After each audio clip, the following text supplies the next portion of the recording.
9일 수요일 지금은 오후 8시 52분입니다. 저희 그 양평에서요 오늘 에레미야 첫 번째 시간을 갖습니다. 에레미야 선지자를 간단히 소개하면 요시야 43년에부터요 이 예루살렘이 폐망한 시드기야 11년 말까지 여호와 하나님의 이 말씀을 전했던 선지자입니다. 이사야 선지자에 비해서는 시기적으로 조금 뒤죠. 이사야는 주도 활동 무대가 시드기야 왕이고요.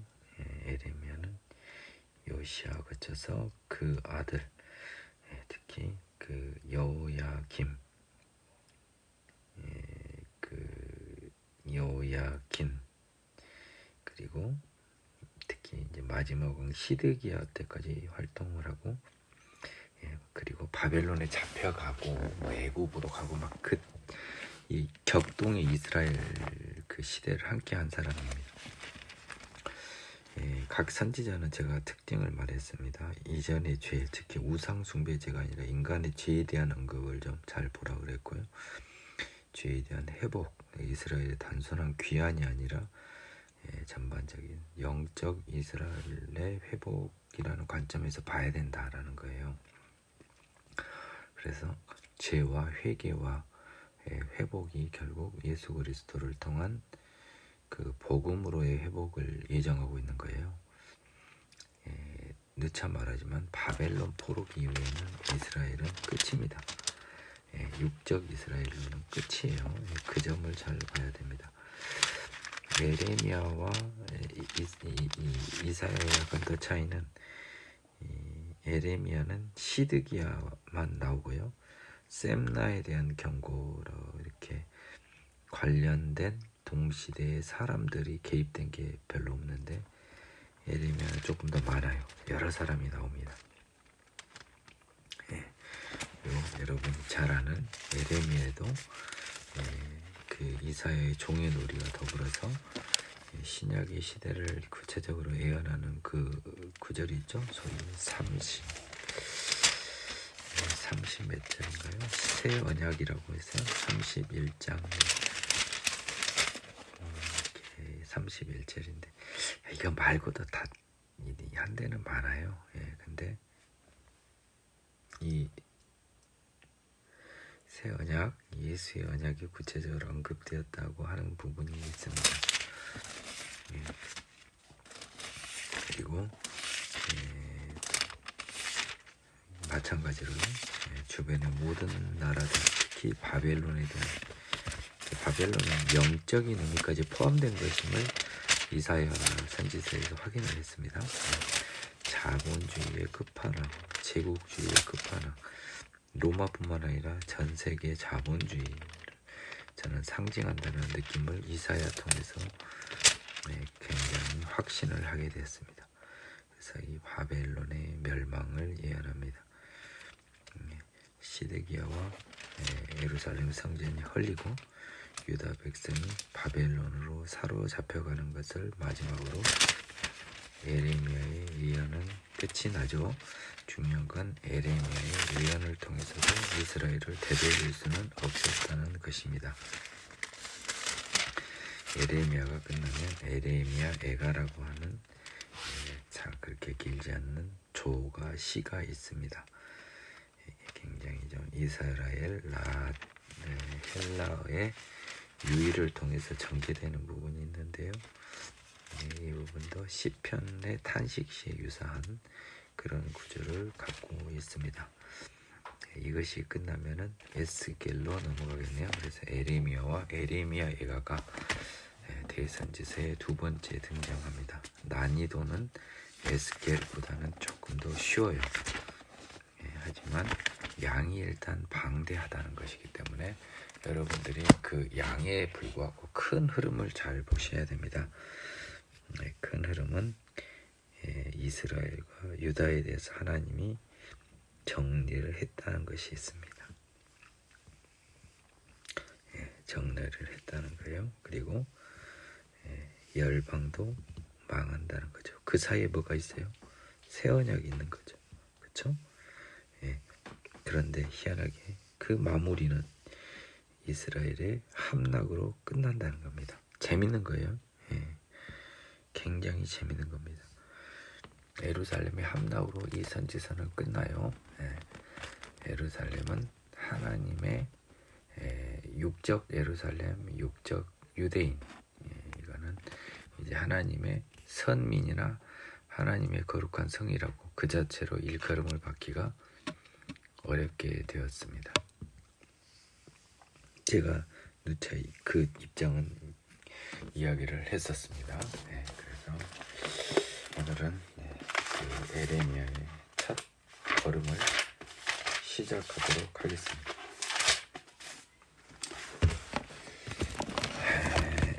베냐민 땅 아나돗의 제사장들 중에 hil기야의 아들 에레미야의 말이라. 에레미야는 베냐민 족속의 아나돗, 베냐민 족속이라고 장담은 못하겠지만 아나돗이라는 베냐민 지파 땅의 제사장 아들이었습니다. hil기야의 아들이죠. 아몬의 아들 유다 왕 요시야의 그 나중에 그 누굽니까? 유다 왕의 정계 구조가요. 히스기야 다음에요. 그 므낫세가 나옵니다. 므낫세 유다 왕을 제가 알기로. 그래서 우리가 마태복음 첫 그 왕가가 쭉 나오죠. 네, 근데 거기서 히스기야는 므낫세, 므낫세는 아몬, 아몬은 요시야를 낳습니다. 그러니까 므낫세, 아몬, 요시야로 가는데요. 아몬의 아들 유다 왕 요시야가 다스린 지 13년. 여호와의 말씀이 에레미야에게 임하였고 요시야의 아들 유다의 왕 여호야김 시대부터 여호야김은요 요시야의 아들 3명이 다 왕이 됩니다. 여호아스, 여호야김, 그리고 시드기야. 근데 여호야김만 유일하게 자신의 아들인 여호야긴에게 왕위를 물려주죠. 요시야 아들 유다 왕 시드기야의 11년. 그러니까 요시야 아들 여호아스, 여호야김, 시드기야가 다 왕을 한번 해먹어요. 곧 5월에 예루살렘에 사로잡혀 가기까지 임하니라 하면서 그 시기가 방금 제가 말씀드렸지만 예루살렘이 이 시드기야 11년에 패망하면서 에레미야는 마무리가 됩니다. 여호와의 말씀이 어떻게 임했는지 한번 보겠습니다. 여호와의 말씀이 내게 임하니 이르시되 내가 너를 모태를 짓기 전에 너를 알았고 네가 배에서 나오기 전에 너를 성별하였고 너를 여러 나라의 선지자라 세웠나라 하시기로. 예정설의 근거 규정 때문에 바울도 초창기에는요 모태를 짓기 전에 나를 하나님이 알았다라고 해서 창세 전에 나를 택했다로 가기 전에 먼저 이 고백을 하던 적이 있습니다. 바울의 서신서를 보면요. 그래서 히브리 사람들은 이런 관념은 있었던 거예요. 시간에서부터 굉장히 자유로운 민족이에요. 그러니까 내가 이르되 슬프도소이다. 주여 여호와여 보소서 나는 아이라 말할 줄 알지 못하나이다 하니 여호와께서 내게 이르시되 너는 아이라 말하지 말고 내가 너를 누구에게 보내든지 너는 가며 내가 네게 무엇을 명령하든지 너는 말할지니라.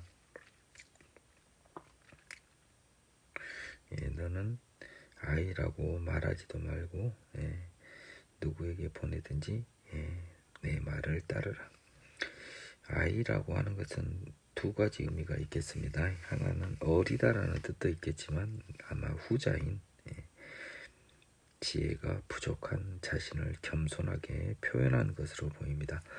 제가 신약 성경에서 아이는 지혜가 없는 이런 것과요. 또 순수함 두 가지를 다 표상하는 거죠. 근데 이 첫 번째 의미로 겸손하게 이야기한 것 같아요. 너는 그들 때문에 두려워하지 말라. 내가 너와 함께 너를 구원하리라. 나 여호와의 말이니라 하시고 여호와께서 그의 손을 내밀어 내 입이 되시며 여호와께서 내게 이르시되 보라 내가 내 말을 입에 두었노라. 자, 비슷한 장면을 한번 이사야에서 한번 돌아보겠습니다. 이게 왜 제가 확인하냐면요.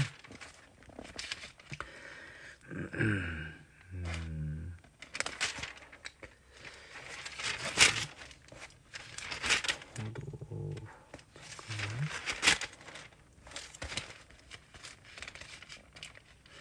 6절에 보면 이사야 6장입니다. 제가 장과절을 너무 헷갈려요.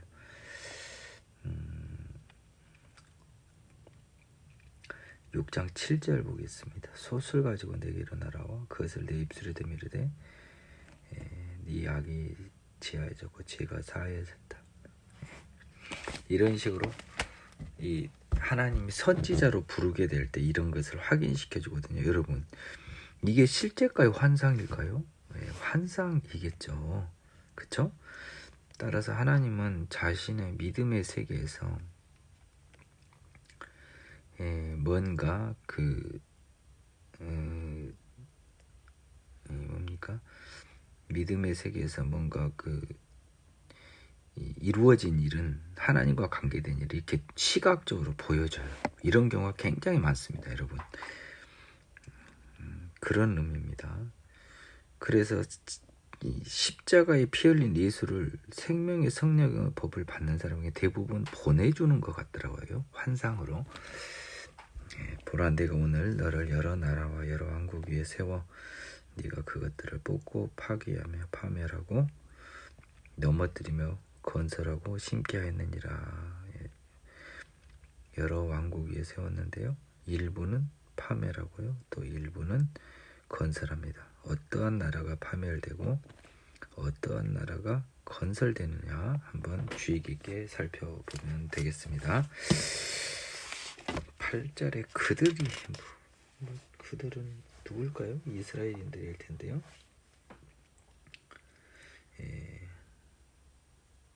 Their face에서 백성들의 얼굴을 두려워하지 말라.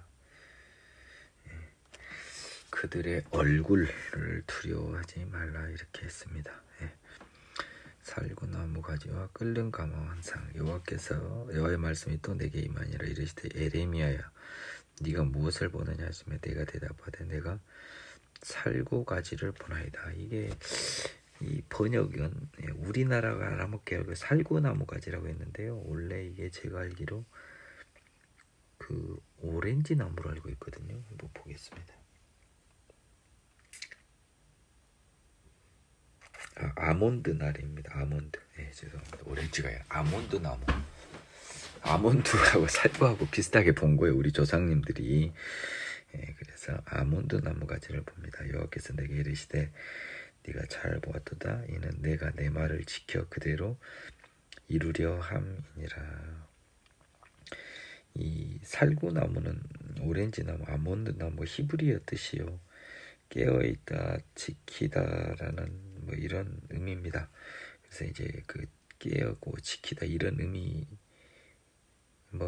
라는 건데요. 우리가 히브리 말을 모르니까 참 이게 안타깝습니다.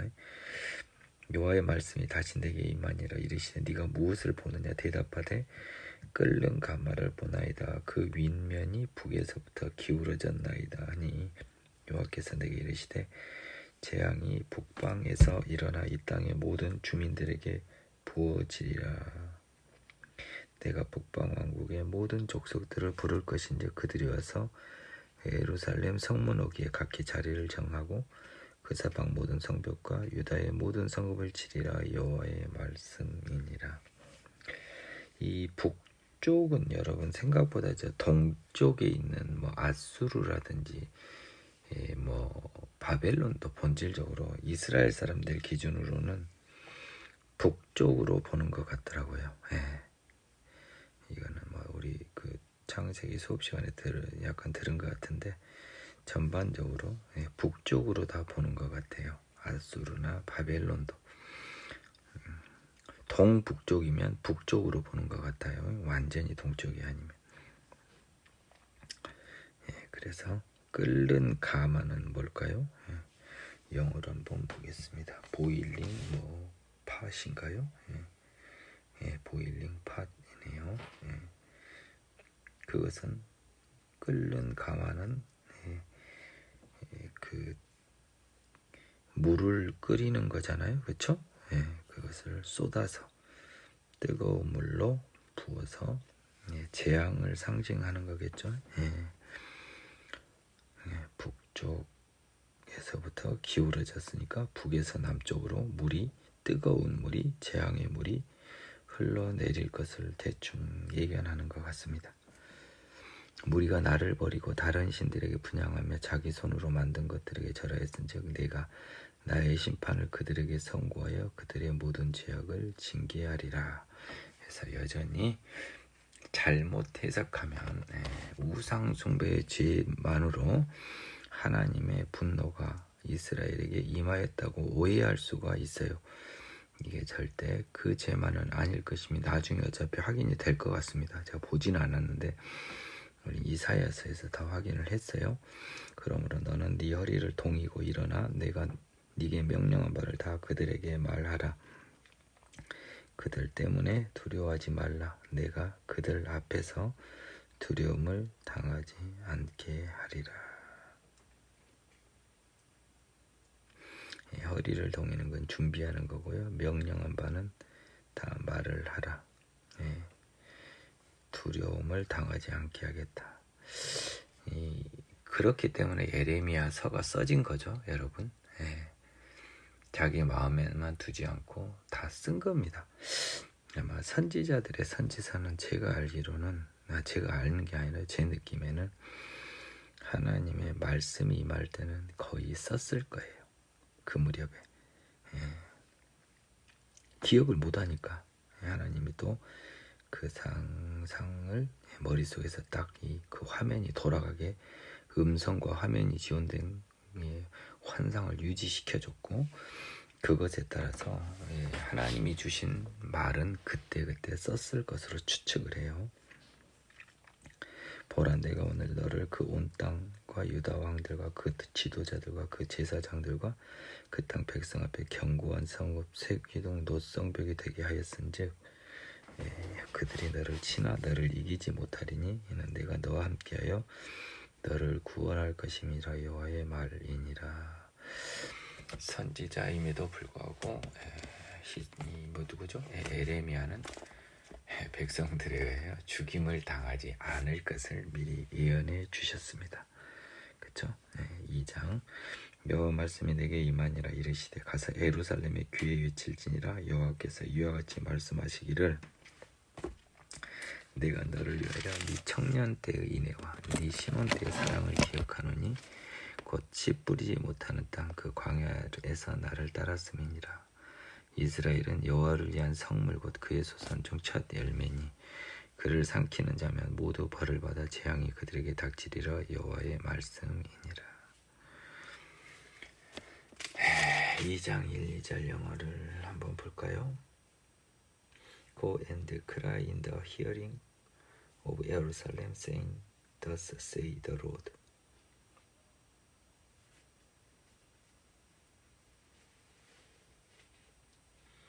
Go and cry, 가서 소리치라, 울라는 겁니다. 그거는 in the hearing of Jerusalem, 예루살렘의 귀에다 대고 가서 소리치라는 거죠.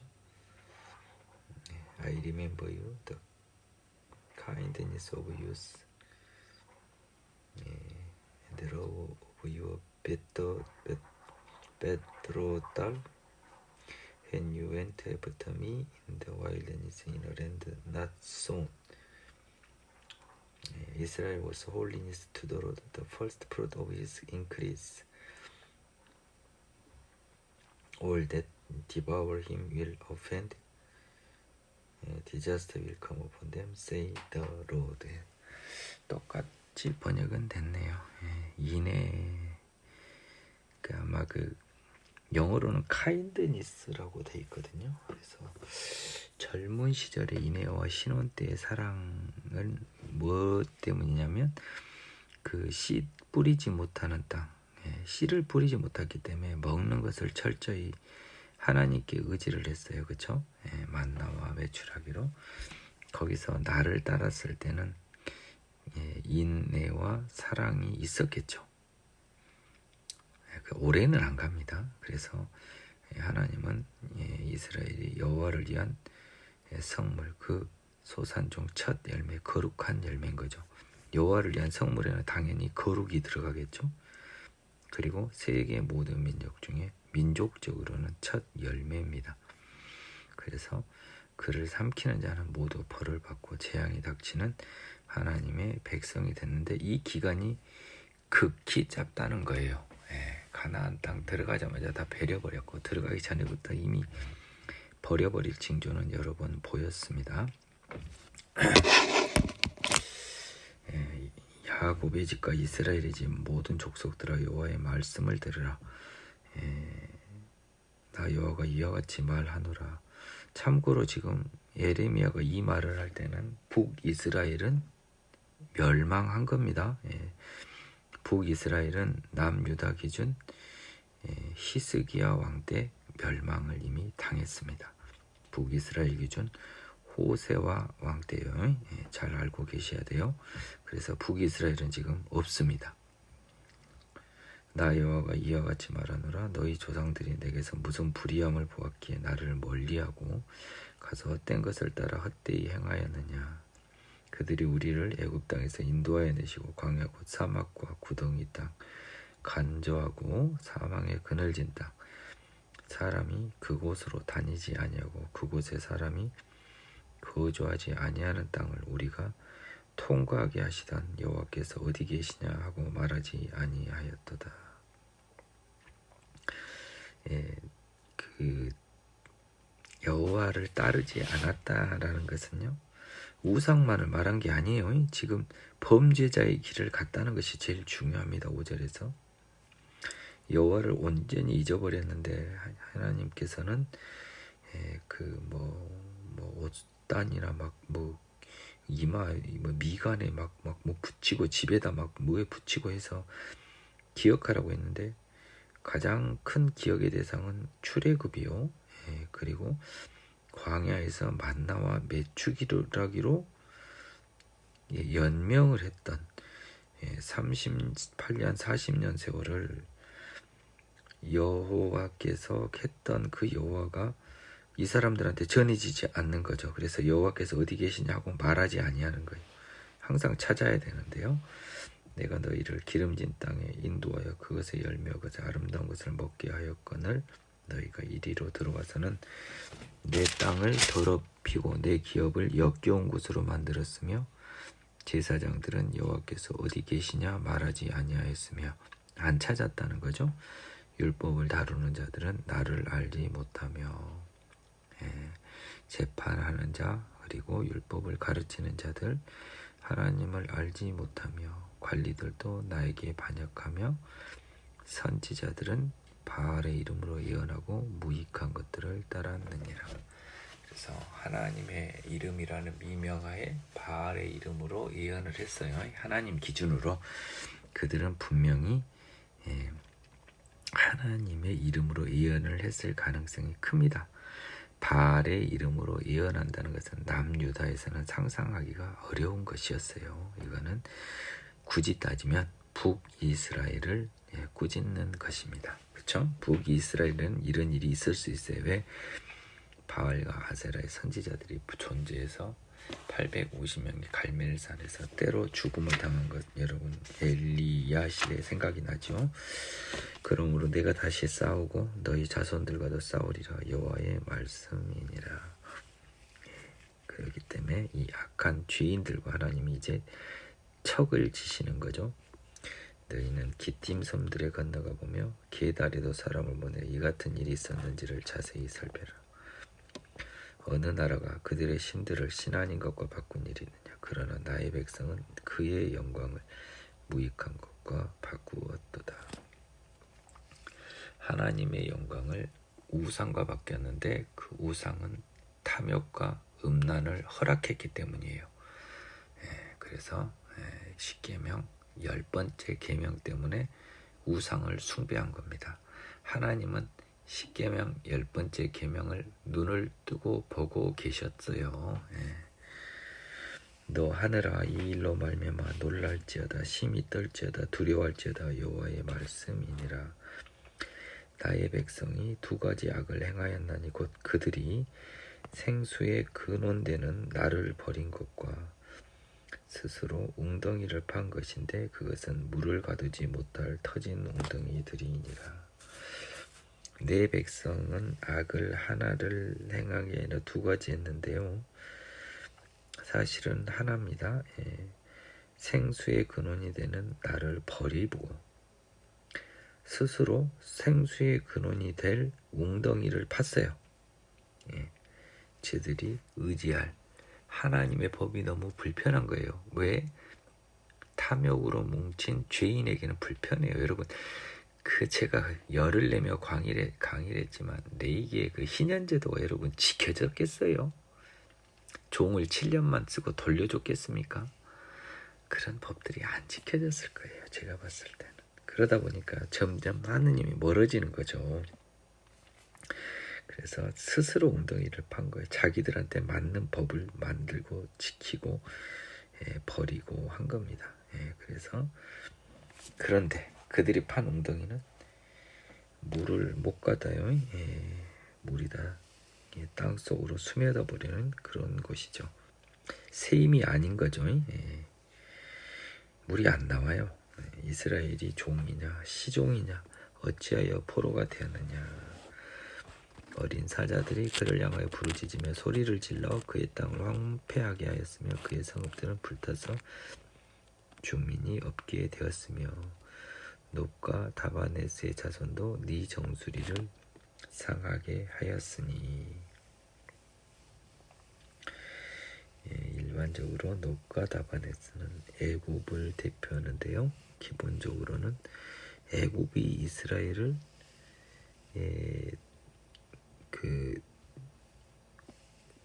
상하게 한 거는 별로 없어요. 근데 나중에 그 애굽이 좀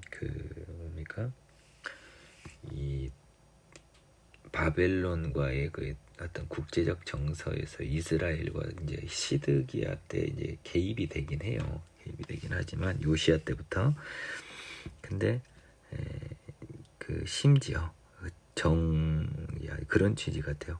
우호 관계에 있는 애굽 자손도 네 정수리를 상하게 했다는 겁니다. 네 하나님 여호와가 너를 길로 인도할 때 네가 그를 떠남으로 이를 자취함이 아니냐.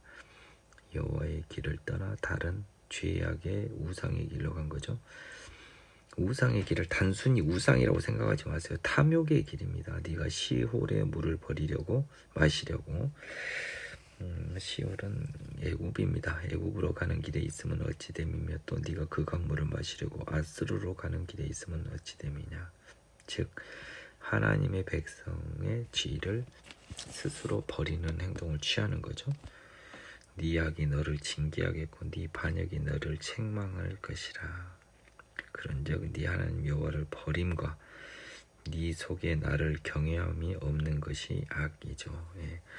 나를 경외한 것이 비단 우상 숭배만을 의미하진 않아요. 그 우상 숭배하지 않는 것만을.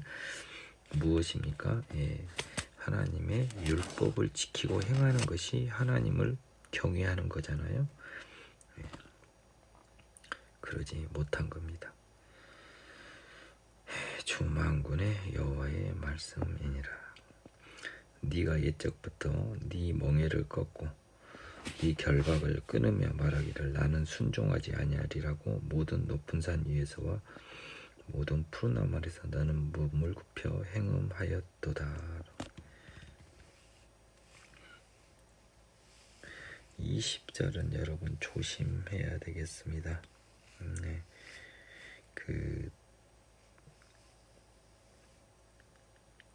하나님이 주신 율법이 이들에게는 멍에와 결박으로 느껴졌던 거예요.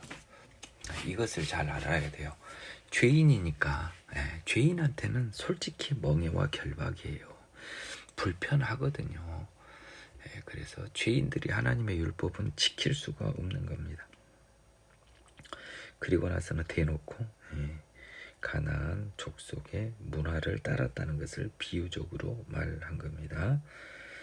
내가 너를 순전한 참종자 곧 귀한 포도나무로 심었거늘 예굽에서 딱 제사장 민족을 꺼내왔더니 내게 대하여 이방 포도나무의 악한 가지가 되면 어찌 되느냐. 똑같아져 버렸죠. 거룩하게 구별했는데 근데 그럴 수밖에 없죠. 왜? 더러운 죄인이니까. 자기 힘으로는 깨끗해질 수 없으니까. 주 여호와의 말씀이니라. 네가 잿물로 스스로 씻으면 네가 많은 비누를 쓸지라도 네 죄악이 내 앞에 그대로 있느니라. 죄를 말씀하시잖아요. 죄인이니까요. 네가 어찌 말하기를 나는 더럽혀지지 아니하였다. 바알들의 뒤를 따르지 아니하였다 하겠느냐. 자기의 죄를 이렇게 모릅니다. 골짜기 속에 있는 네 길을 보라. 네가 행한 바를 네가 알 것이라. 돌아보라. 발이 빠른 암낙타가 그의 길을 어지러이 달린 것 같이 똑바로 걷지 못했다는 것 같아요. 너는 광야에 익숙한 들암나기들이 그들의 성욕이 일어나므로 헐떡거림 같이 막 눈에 못 씌인 것처럼 정신없이 막 왔다 갔다 한 거죠. 그 발전기에 누가 그것을 막으려 그것을 찾는 것들이 수고하지 아니하고 그 발전기에 만나리라. 발정이 난 수컷들은 막기가 어렵습니다. 그리고 그것들이 찾는 것들은 수고하지 않고 암컷들은 만나는 거죠. 동물의 세계에서처럼. 그래서 하나님의 법을 떠나 율법을 떠나 탐욕에 취한 성욕에 비유할 정도로 정신없이 그 탐욕과 쾌락을 추구한 그는 수고하지 않나고 발전기에 수컷이 암난 것을 만난 것처럼 죄인이 죄인과 죄를 만나서 신나게 그 죄를 확대하고 재생산하는 겁니다. 이것이 지금 오늘날에도 그런 거예요. 내가 또 말하기를 네 발을 제어하여 벗은 발이 되게 하지 말며 목을 가라게 하지 말라 하였으나 오히려 너는 말하기를 아니라 이는 헛된 말이라. 내가 이방신들을 사랑하였은즉 그를 따라가겠노라 하도다. 이거는 이스라엘 민족만 좀 알 수 있는 표현 같은데요. 25절 한번 볼까요? Withhold your foot from being unshod and your throat from thirst. But you said there is no hope. No, for I have loved the alliance and after them I will go.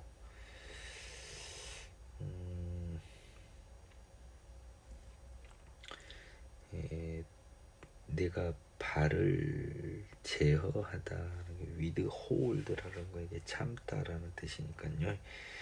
함부로 발을 놀리지 마는 거죠. 지금 광야 들나기처럼 성욕에 왔다 갔다 하는 게 아니고 벗은 발이 되지 말며 목을 가라게 말라 하였습니다.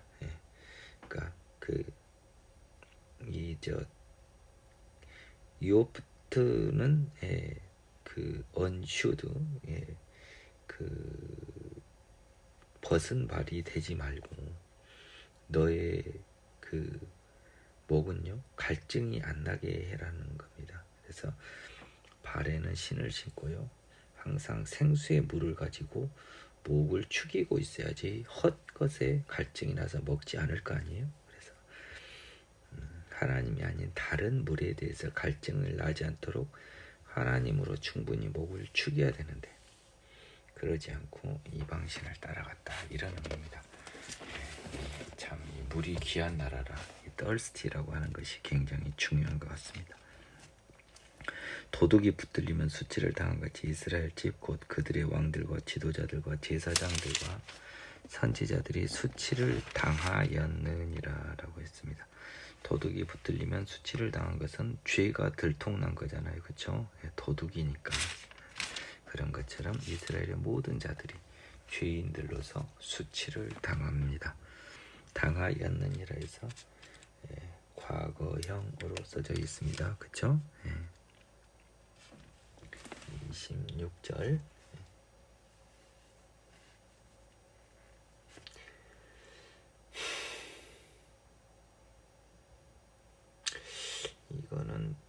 과거가 아닌데요.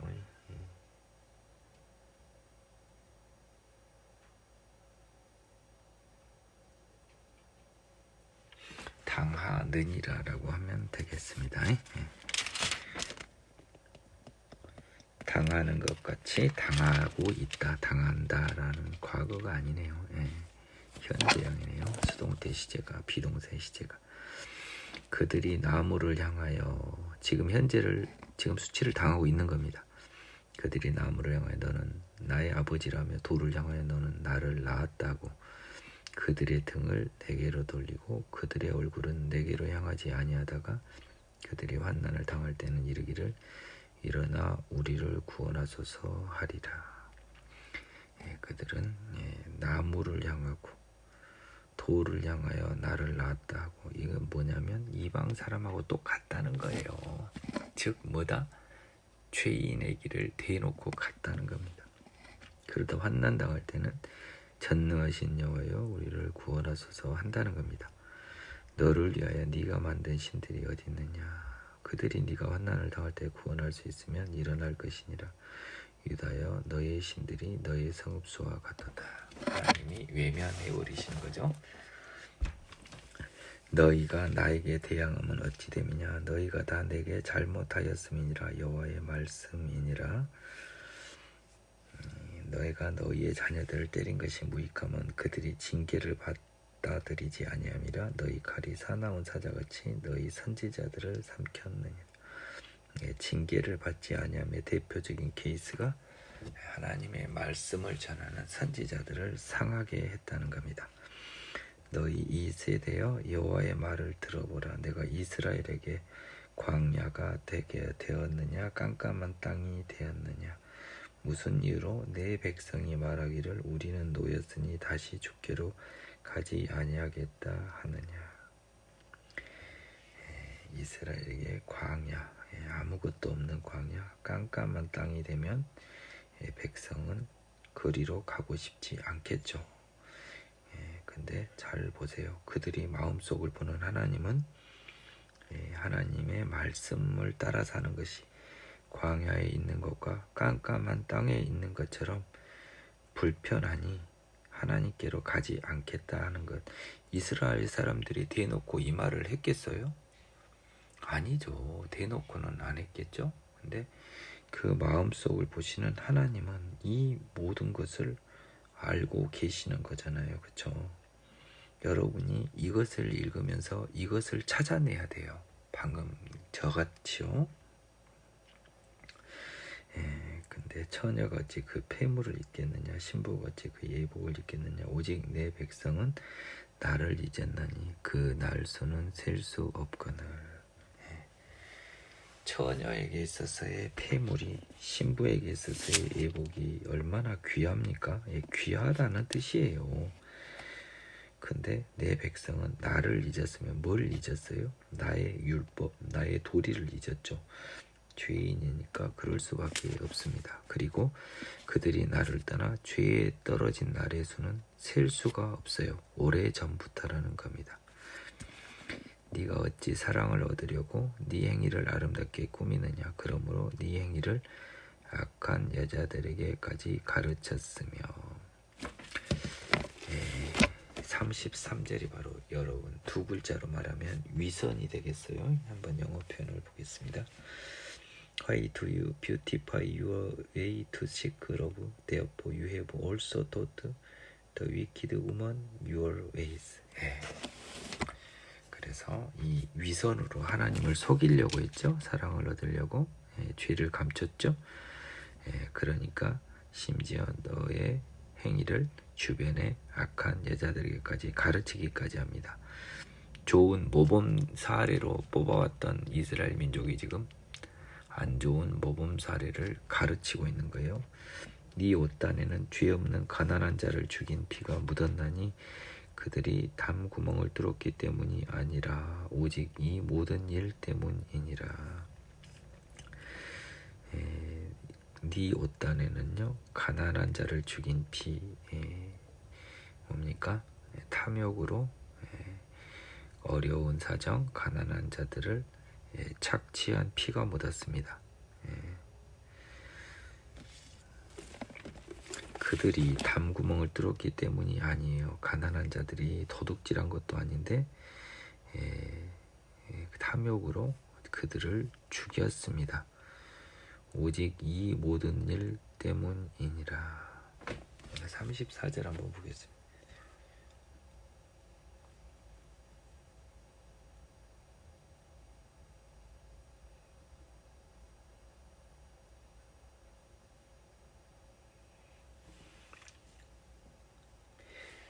플레인이 잠깐만요.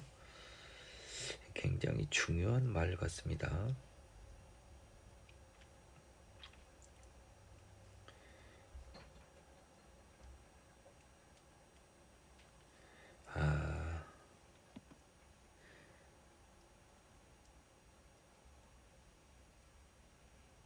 I have not found it by secret search, but pay me on all these things.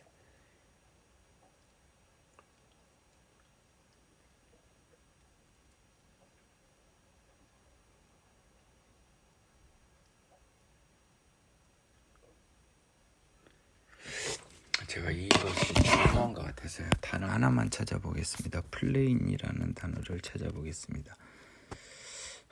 참 영어만 제가 완벽하면 시간을 많이 줄일 수 있을 텐데 아쉽네요. 근데 어떡합니까? 제가 이 정도밖에 안 되는데요. 죄송합니다.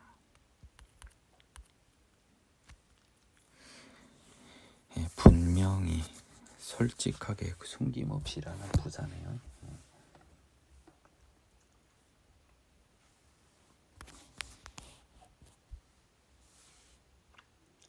on이라고 하는 also on your skirts is found the blood of lives of the poor innocent. I have not found it by secret search, but plainly on all these things.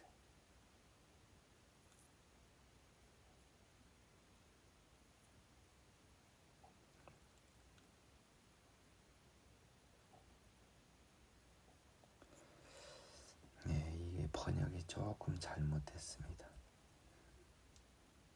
네, 이거 번역이 완전히 잘못됐어요. 제가 NIV 성경을 보고 최종 결론을 내드리겠습니다. 예레미야 2장 34절이죠.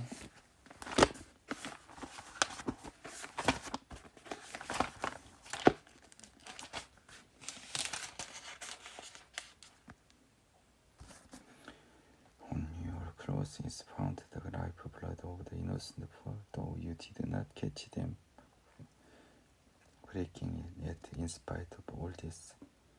I'm innocent. 이건 더 간단해요. 자, 이거는 이런 의미입니다. 34절이죠.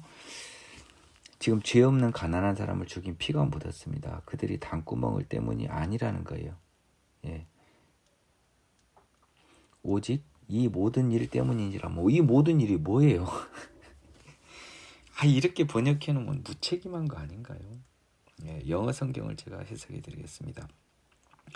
네 치마입니다. 옷에는 가난한 자들의 가난하나 죄 없는 자들의 그 생명의 피가 묻어 있습니다. 그것을 내가 어떻게 비밀리에 안 게 아니에요. 그것은 훤히 드러났다는 겁니다. 뭔 말인지 알겠어요? 예. 네가 가난한 자의 죽인 죄를 피 묻은 것을 내가 시크릿 서치로 찾아낸 게 아니고 그냥 훤히 드러났다는 겁니다. 모든 것에. 그러니까 그리고 그것은 이렇게 써야죠. 네 옷단에는 죄 없는 가난한 자를 죽인 피가 묻어나니 그들이 담구멍을 뚫었기 때문이 아니니라. 나는 이 일을 비밀히 본 게 아니니라. 모든 일에 너희가 그리하였느니라. 이렇게 써야 되는 거예요.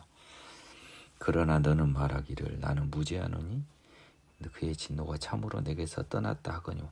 그래야 이거랑 연결이 되지요. 그렇죠?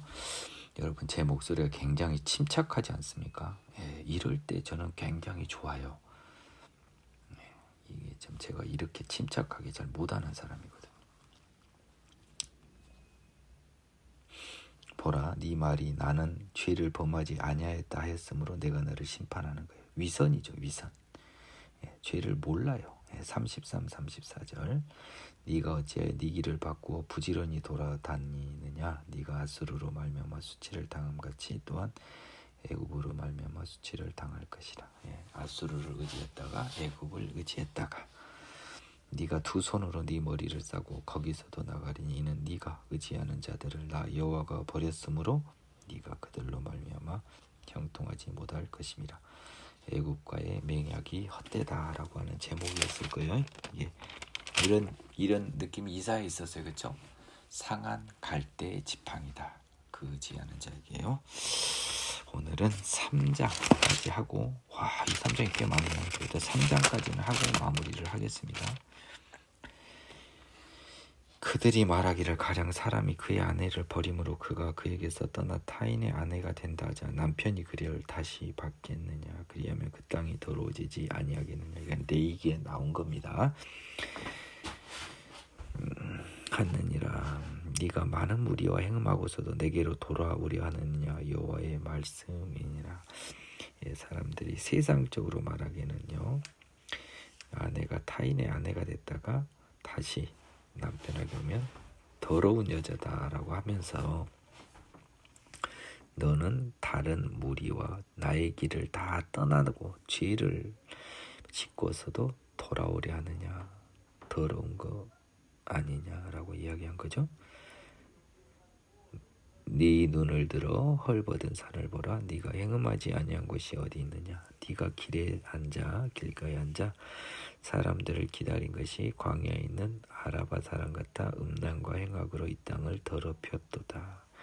그러므로 단비가 그쳤고 늦은 비가 없어졌느니라. 그럴지라도 네가 창녀의 낯을 가졌으므로 수치를 알지 못하고 그냥 여전히 그 35절 2장 35절 죄를 범하지 아니했다라고 이렇게 뻔뻔하다는 겁니다. 창녀의 낯을 가졌죠. 창녀들은 돈을 위해 정조를 팔았기 때문에 그 음란의 죄에 대해서 창피한 줄 모르는 거잖아요. 그렇죠? 자기를 합리화해 버리잖아요. 나는 돈 때문에 관계를 맺었지 어떤 그 저기를 한 건 아니다. 뻔뻔한 거죠. 돈 때문이면 그래도 되는 건 아니잖아요. 네가 이제부터는 내게 부르짖기를 나의 아버지여. 아버지는 나의 청년 시절의 보호자이시오니 노여움을 한없이 계속하시겠으며 끝까지 품으시겠나이까 하지 아니하겠느냐. 보라, 네가 이같이 말하여도 악을 행하여 네 욕심을 이루었느니라 하시니라. 이제 하나님이 이렇게 대답을 안 하니까 와이파이를 끄시니까 이제 부르짖어요. 하나님 내가 청년 시절에 우리 애굽 시절부터 우리 보호자니까 언제까지 이렇게 나를 외면하겠어요. 비행 청소년이 지금 아버지한테 이런 거예요. 보라, 네같이 이같이 말하여도 악을 행하여 네 욕심을 이루었느니라. 이같이 말하면 악에서 죄에서 돌아오고 이 말을 하면 맞죠. 이 말을 해도 여전히 악을 행하여 욕심을 이루었느니라. 그래서 탐욕을 꾸짖고 있어요. 찾아보면 다 있습니다. 우상숭배만 있지 않아요. 3장 5절.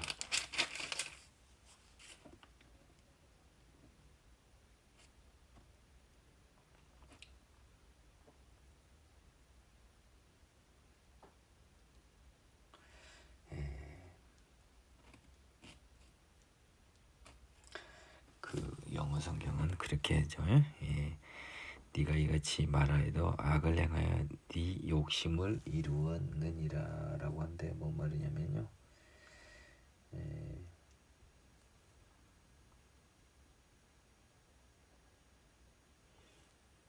정확히는 이런 의미입니다. 그것을 안 할 수 있었는데 이 일을 하지 않을 수 있음에도 악을 행하여 욕심을 이루었다라고 꾸짖고 계세요. 그걸 안 할 수 있다. 근데 그것을 안 할 수 있었을까 싶긴 한데요.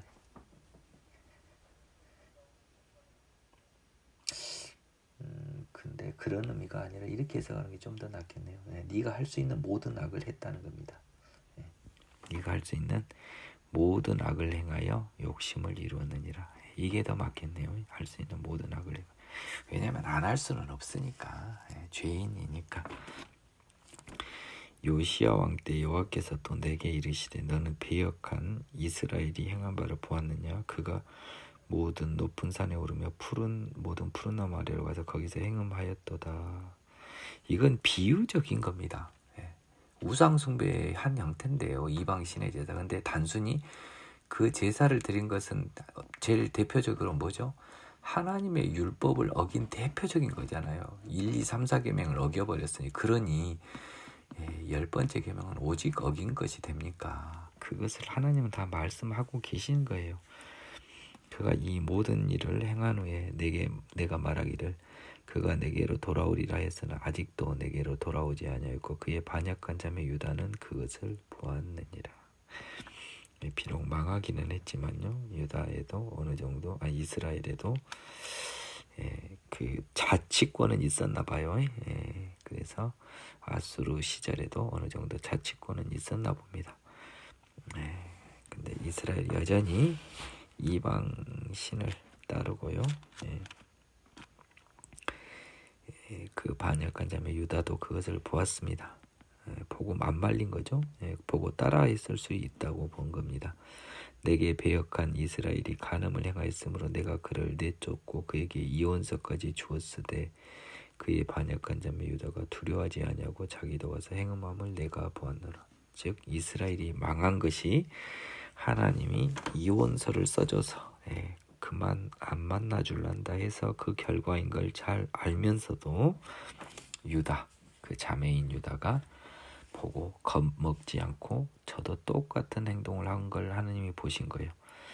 그가 돌과 나무와 더불어 행음함을 가볍게 여기고 행음하여 이 땅을 더럽혔거든. 이 모든 일이 있어도 그의 반역한 자매 유다가 진심으로 내게 돌아오지 아니하고 거짓을 할 뿐이라 여호와의 말씀이니라. 여기서 여러분이 두 가지를 속으시면 안 돼요. 첫 번째는 제가 누차 말하지만 단순히 우상 숭배의 죄만을 꾸짖고 계시지는 않다는 것입니다. 욕심, 탐욕을 말씀하신다는 거고, 두 번째, 거기서 돌아오는 가장 모범적인 여호와의 계명을 지키는 것은 내게 진심으로 돌아와 이 말이에요. 나는 못 지킵니다. 죄인으로서 나는 지킬 수 없습니다. 라고 하는 게 진심으로 내게 돌아오는 거예요. 근데 거짓으로 할 뿐인 건 뭐예요? 위선으로만 지킨다 이 말입니다. 굉장히 무서운 게 숨어져 있어요. 여호와께서 내게 이르시되 배역한 이스라엘은 반역한 유다보다 자신이 더 의로움이 나타났나니 너는 가서 북을 향하여 이 말을 선포하여 이르라. 여호와께서 이르시되 배역한 이스라엘아 돌아오라. 나의 노한 얼굴을 너희에게로 향하지 아니하리라. 나는 긍휼이 있는 자라 노를 한없이 품지 아니하느니라. 여호와의 말씀이니라.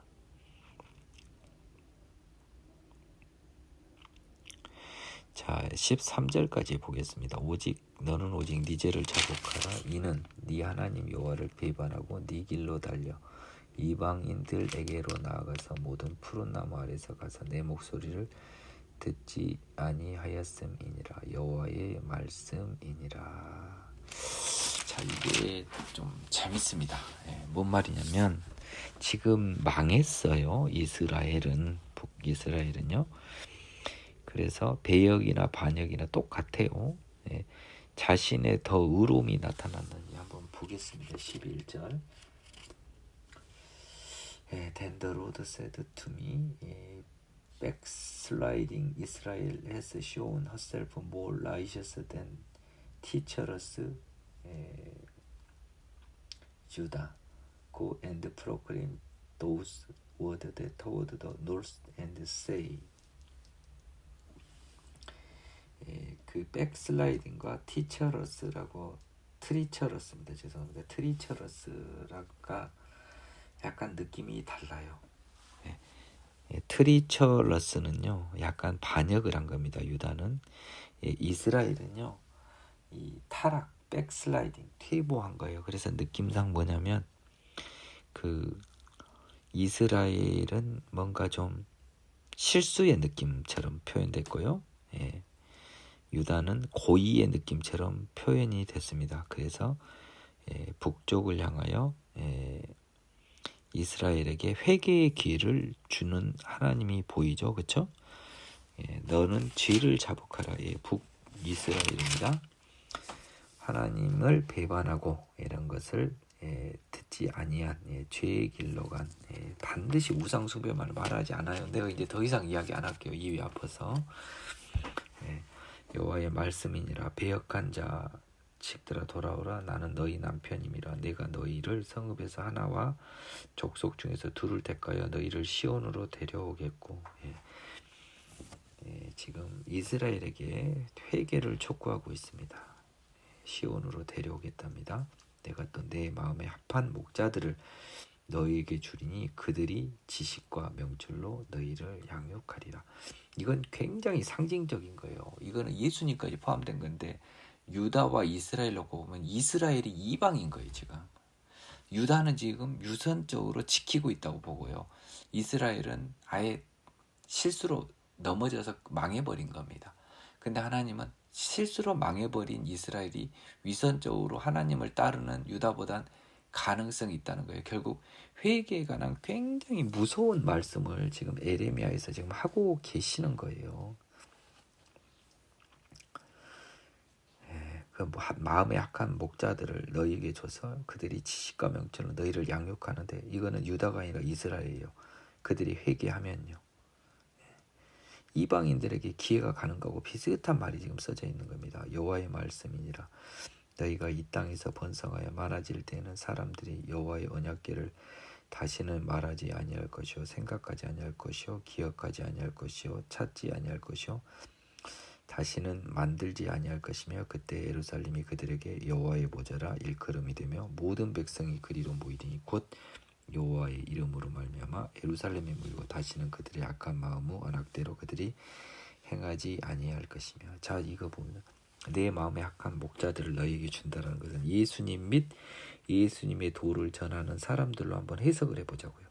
그들이 지식과 명철로 너희를 양육합니다. 이방인들이에요. 이스라엘은. 그래서 예수님 시대 그 사마리아 여자가 엄청난 무시를 당하잖아요. 그렇죠? 이방인이라고요. 사마리아는 예루살렘 위에 바로 있어요. 먼 곳이 아닙니다. 여호와의 말씀이니라. 너희가 이 땅에서 번성하여 많아질 때는 뭡니까? 지식과 명철로 양육받은 목자들의 자녀입니다. 하나님의 자녀가 많아질 때는 언약궤를 다시 말하지 아니한다는 거예요. 율법을 다시 말하지 아니하는 거예요. 뭔 말인지 알겠어요? 언약궤를 다시 말하지 아니하고 생각하지 아니하고 기억하지 아니하고 찾지 아니할 것이요 다시 만들지 아니할 것이라는 겁니다. 즉 율법의 시대는 끝났다는 겁니다. 그때 예루살렘이 그들에게 여호와의 보좌라 일컬음이 되고 모든 백성이 그리로 모이르니 그때 이제 영적 예루살렘이죠. 곧 여호와의 이름으로 말미암아 예루살렘에 모이고 다시는 그들의 악한 마음의 완악대로 그들이 행하지 아니한다랍니다. 여호와의 이름은 능력으로도 바뀌니까요. 죄 없이 깨끗하게 되어 예루살렘에 모입니다.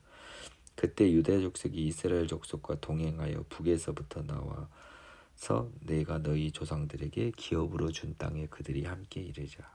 그래서 나중에는 유다 족속이 이스라엘 족속과 동행해 유대인이 이방인과 동행하여 북으로부터 나와. 북은 죄의 땅입니다. 죄의 땅. 은유적으로요. 항상 이것을 북이스라엘 뭡니까? 이게 공격한 아수르와 바벨론의 뜻으로 하면 여러분 빵점짜리예요. 내 성경책은 그렇게 써져 있습니다. 전혀 그렇지 않아요. 전혀 그렇지 않습니다. 유다 족속과 이방인이 동행하여 북에서부터 나와서 기본적으로는 뭡니까? 너희 조상들에게 기업으로 준 땅에 그들이 함께 일을 해서 예루살렘에 돌아와서 바벨론 포로 1차원적이라고 전혀 그렇지 않다. 그게 아니다. 북에서부터는 단순한 아수르 바벨론이 아닌 죄의 나라에서부터 나와 너희 조상들에게 기업으로 준 땅, 젖과 꿀이 흐르는 진정한 가나안 땅, 하나님의 땅에 함께 이른다라고 이레야 선지서가 풀리는 거예요. 이것을 그냥 포로 귀환으로 보면 절대 안 됩니다, 여러분. 내가 말하기를 내가 어떻게 하든지 너를 자녀들 중에 두며 허다한 나라들 중에 아름다운 기업인 이 귀한 땅을 네게 주리라 하였고 내가 다시 말하기를 너희가 나를 나의 아버지라고 나를 떠나지 말 것이니라 하였노라.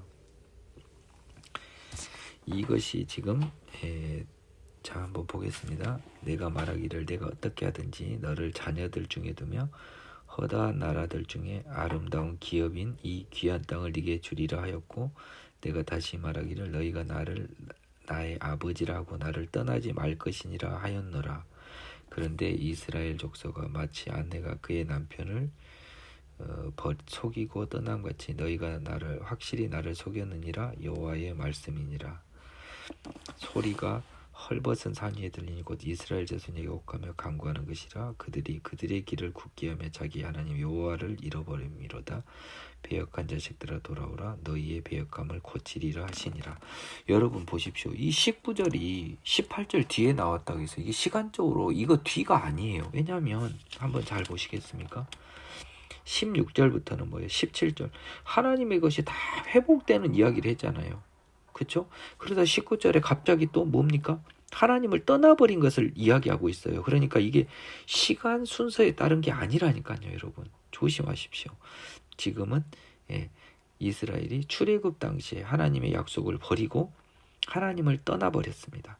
그래서 하나님이 돌아오라고 외치고 있잖아요. 그러니까 18절하고 19절 사이에 시간적인 관계는 전혀 시간 관련성은 없는 거예요. 오히려 이게 더 이전입니다. 성경은 이런 것을 절대 속다기다 이게 헷갈리면 안 돼요. 성경은 시간 순서 따라 쓴 게 아닙니다. 여러분 조심하시기 바랍니다. 그래서 하나님이 회개를 촉구하고 있잖아요. 그렇죠? 돌아와라. 너희 배역함을 고치라. 벗어서 우리가 주께 왔사오니 주는 우리 하나님 여호와이심이니이다. 작은 산들과 큰 산 위에서 떠드는 것은 참으로 헛된 일이라. 이스라엘의 구원은 진실로 우리 하나님 여호와께 있나이다. 부끄러운 그것이 우리가 청년 때로부터 우리 조상들의 산업인 양떼와 소떼와 아들들과 딸들을 삼켰습니다.